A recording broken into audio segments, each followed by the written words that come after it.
In the vast expanse of the galaxy, a powerful alien king named Zorath ruled over the planet Krylon, a world known for its advanced technology and formidable warriors.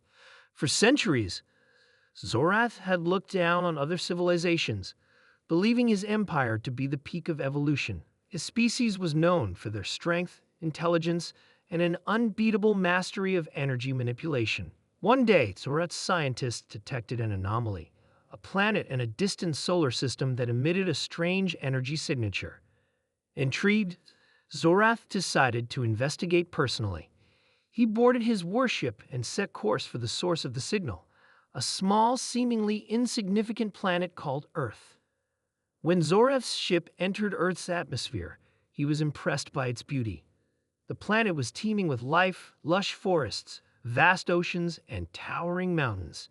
He had expected a primitive, underdeveloped world, but what he saw made him pause. The landscape was unlike anything he had ever witnessed, and the energy readings coming from the planet were far more complex than he had anticipated.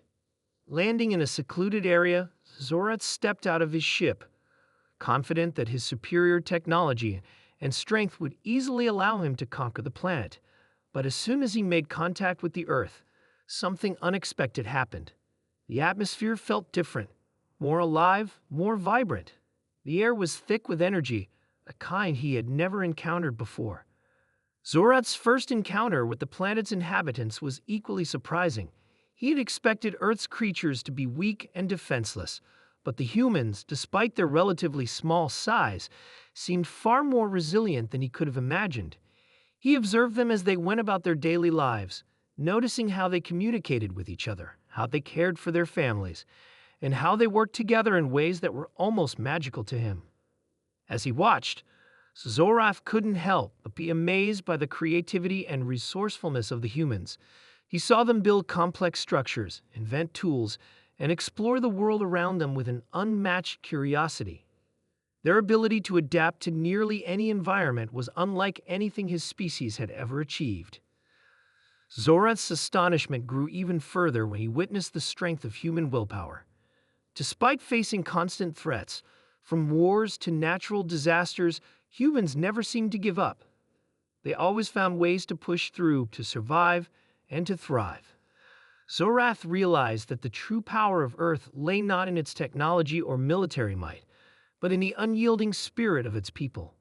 His admiration only deepened as he learned more about Earth's history. Humans had faced countless challenges throughout their existence: disease, famine, war, and environmental destruction. But they had always managed to come out stronger on the other side. Zorath had never encountered a species so resilient, so capable of overcoming its flaws. The more he observed, the more Zorath began to question his own assumptions. He had always believed that his species, with its technological superiority and command of energy, was the ultimate form of life. But here on Earth, he saw something far greater, a species that had learned to grow, to adapt, and to improve, not through force, but through unity, compassion, and perseverance. Zorath's pride began to crumble.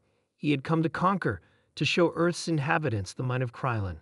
But instead, he found himself humbled by their strength and determination. The alien king was forced to confront the uncomfortable truth. Earth was better in almost every way. In a quiet moment of reflection, Zorath realized that the humans had something his people lacked: an unbreakable connection to their world and to each other.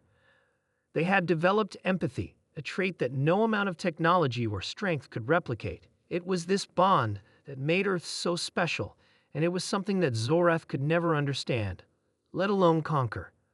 The king stood on a hill, overlooking the bustling human city. He watched as humans interacted with each other, as families laughed together, and as children played in the streets. He saw people from all walks of life working together to build a future, despite the challenges they faced. It was a sight he could not deny, a strength that no weapon could match. Zorath knew that he could never defeat that strength. It wasn't something that could be captured by force or fear. And so, for the first time in his life, he felt a deep respect for the people of Earth. His mission had changed.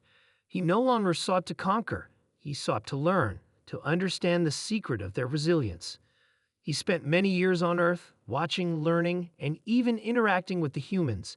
He helped them in secret, using his advanced knowledge to subtly improve their technology and medicine, but always remaining in the shadows.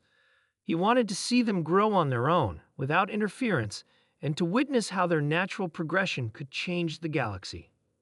By the time he left Earth, Zorath had come to a profound realization. The true strength of a species was not in its weapons or technology, but in its ability to adapt, to overcome, and to connect with each other and their world. He had seen this in the humans, and he knew that his people had much to learn from them. As Zorath boarded his ship and left Earth behind, he looked back one last time. The planet was no longer just a small, insignificant world to him. It was a symbol of what all civilizations should aspire to, a place where the heart of the people, not the might of their armies, was the true measure of their greatness. In the end, Zorath returned to Krylon, forever changed.